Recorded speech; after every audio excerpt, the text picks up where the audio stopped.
2017 के पहले के उत्तर प्रदेश को हर दूसरे तीसरे दिन दंगा होता था। बहनों और भाइयों, इन दंगाइयों का उपचार ही डंडा है। बिना डंडे के मानेंगे नहीं।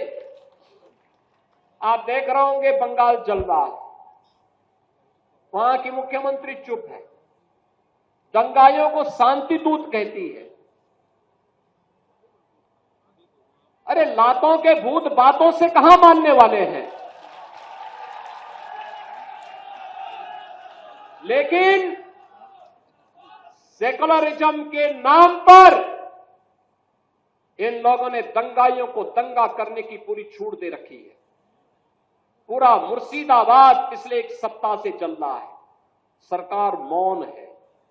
बहनों और भाइयों, इस प्रकार की अराजकता पे लगाम लगनी चाहिए और मैं धन्यवाद दूंगा इस बात के लिए वहां की माननीय न्यायालय को, जिन्होंने वहां पर केंद्रीय बलों की तैनाती करके वहां के अल्पसंख्यक हिंदुओं की सुरक्षा की व्यवस्था करने के लिए कदम उठाया है और आज केंद्रीय बल वहां पर तैनात है। आपने वहां की पीड़ा सुनी होगी।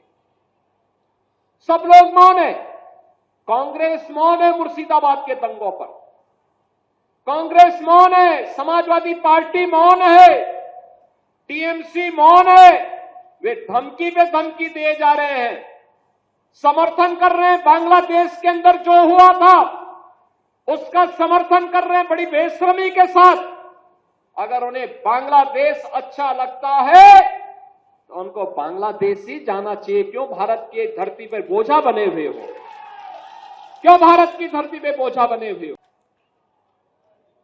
हम आभारी हैं प्रधानमंत्री मोदी जी के और गृह मंत्री अमित शाह जी के, जिन्होंने वक्फ संशोधन अधिनियम को पारित करके गरीबों की जमीनों पर, सार्वजनिक जमीनों पर पड़ने वाली डकैती पर लगाम लगाने का काम इस अधिनियम, संशोधन अधिनियम के माध्यम से पारित किया है।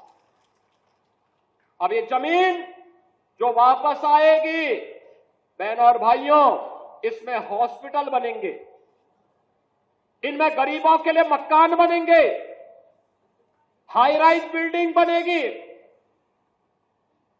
यहां पर स्कूल बनेंगे, विश्वविद्यालय बनेंगे, निवेश के लिए लैंड बैंक बनेगा।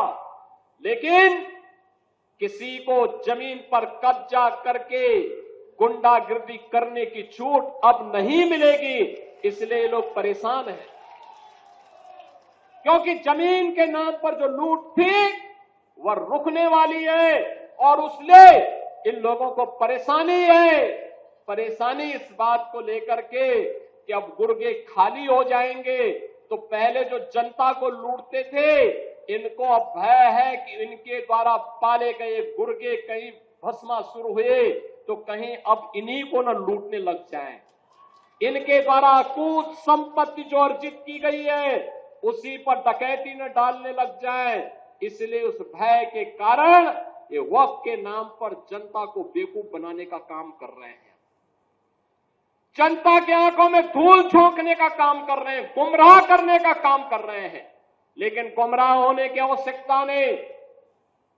हमें देश के संविधान पर, बाबा साहब भीमराव अंबेडकर के द्वारा बनाए गए संविधान पर विश्वास करना है, विकास की प्रक्रिया के साथ जुड़ना है।